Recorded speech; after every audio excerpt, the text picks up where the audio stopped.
سری نگر میں تیز ہوائیں اور ژالہ دیکھنے کو ملی ہے۔ شمالی کشمیر کے مختلف علاقوں میں تیز بارشیں ہوئی ہیں۔ 8 جولائی تک مزید بارشوں کا امکان ہے، لیکن وہیں پر سری نگر سے کچھ نقصانات کی بھی تیز ہواؤں اور آندھی کی وجہ سے اطلاعات مل رہی ہے۔ بالکل، جموں کشمیر کے موسم میں آج تبدیلی دیکھنے کو ملی، خاص کر وادی کشمیر کے موسم میں جہاں ہم لگاتار خشک موسم دیکھ رہے تھے، لیکن اب راحت کی سانس ہے، کیونکہ یہ تازہ تصویریں سری نگر کی، جہاں پر ابھی کچھ دیر پہلے جو ہے بارشوں کا سلسلہ شروع ہو چکا ہے۔ سری نگر کے علاوہ شمالی کشمیر کے مختلف علاقوں میں پیر پنچال خطے میں بھی اس وقت بارشیں ہو رہی ہے، ژالہ باری بھی ہوئی ہے، تیز ہوائیں بھی چلی ہے، اور کہیں نہ کہیں جو ہم خشک موسم کا زور دیکھ رہے تھے وہ کہیں نہ کہیں اب ٹوٹ چکا ہے، کیونکہ بارشوں کا سلسلہ اب شروع ہو چکا ہے، اور محکمہ موسمیات کے مطابق 8 جولائی تک بارشوں کا سلسلہ جاری رہے گا۔ تیز ہوائیں بھی چلی ہے، اور یہ تصویر آپ دیکھ سکتے ہیں جہاں پر ایک جگہ پر درخت بھی گر گیا ہے ایک آٹو پر، جس کی وجہ سے جو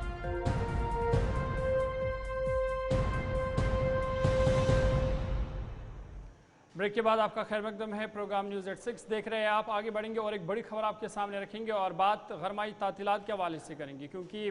اب موسم میں تبدیلی آئی ہے، بارشیں ہو رہی ہے، اور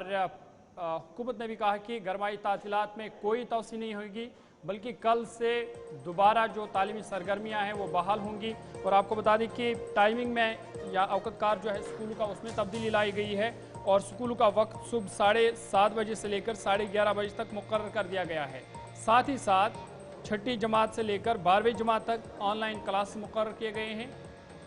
جو چھٹی جماعت سے لے کر 12ویں جماعت تک ہیں، ان کے لیے آن لائن کلاس بھی رکھے گئے ہیں کہ جب اسکولوں سے چھٹی ہوگی اس کے بعد انہیں 1.5 گھنٹہ آن لائن کلاس بھی اٹینڈ کرنا ہوگا۔ آپ کو بتا دیں کہ گرمائی تعطیلات میں توسیع کی قیاس آرائیوں کے بیچ آج وزیر تعلیم سکینہ ایتو نے اعلان کر دیا کہ کل سے اسکول میں باضابطہ طور پر تدریسی عمل بحال ہوگا۔ وزیر تعلیم سکینہ ایتو نے کہا کہ وادی کشمیر کے تمام تعلیمی ادارے گرمیوں کی تعطیلات کے بعد کل دوبارہ کھلیں گے۔ اس حوالے سے باضابطہ حکم نامہ بھی جاری ہوا ہے، جس میں کہا گیا کہ میونسپل حدود میں آنے والے تمام اضلاع کے اسکول، جن میں پرائمری سے لے کر 12ویں جماعت تک کے ادارے شامل ہیں، صبح 7:30 بجے سے 11:30 بجے تک کام کریں گے۔ وہیں دیہی علاقوں میں واقع اسکولوں کا اوقات کار صبح 8 بجے سے دوپہر 12 بجے تک ہوگا۔ اس کے علاوہ آپ کو بتا دیں کہ چھٹی سے 12ویں جماعت تک کے طلبہ کے لیے آن لائن کلاسز اسکول کے باقاعدہ اوقات کے بعد ہوگی۔ میونسپل علاقوں میں یہ کلاسز دوپہر 12:30 بجے سے لے کر 2 بجے تک، اور غیر میونسپل علاقوں میں دوپہر 1 بجے سے 2:30 بجے تک ہوں گی، یعنی چھٹی سے لے کر 12ویں جماعت تک کے جو طالب علم ہیں انہیں اسکول کے بعد پھر 1.5 گھنٹہ آن لائن کلاس بھی اٹینڈ کرنا ہوگا۔ ساتھ ہی ساتھ محکمے نے واضح کیا ہے کہ پرائمری جماعت تک، یعنی پہلی سے 5ویں جماعت تک کے طلبہ آن لائن کلاس لینے سے مستثنی ہوں گے، ان کے لیے کوئی آن لائن کلاس نہیں ہوگا۔ ساتھ ہی ساتھ یہ بھی کہا گیا کہ ان ہدایت پر پوری سنجیدگی کے ساتھ عمل کیا جائے، اور خلاف ورزی کرنے والوں کے خلاف کارروائی بھی ہو سکتی ہے۔ آگے بڑھ جائیں گے، وہیں پر بات کریں گے مجلس متحد علماء جموں کشمیر کی جانب سے فرقہ وارانہ ہم آہنگی برقرار رکھنے کے حوالے سے بیان دیا ہے۔ آپ کو بتا دیں MMU کی فرقہ وارانہ ہم آہنگی پر برقرار رکھنے کی اپیل ہے۔ صحابہ کرام اور اہل بیت رضوانات اللہ علیہم اجمعین کی حرمت ایمان کا جز ہے، اور علماء قابل اثر شخصیت کے متنازع بیان پر وضاحت کا بھی مطالبہ کیا گیا ہے۔ خطیبوں کو احتیاط اور ذمہ داری برتنے کی تلقین کی گئی۔ آپ کو بتا دیں کہ متحدہ مجلس علماء جموں کشمیر، جس میں اہل سنت اور اہل تشیع کی تنظیمیں شامل ہیں، تمام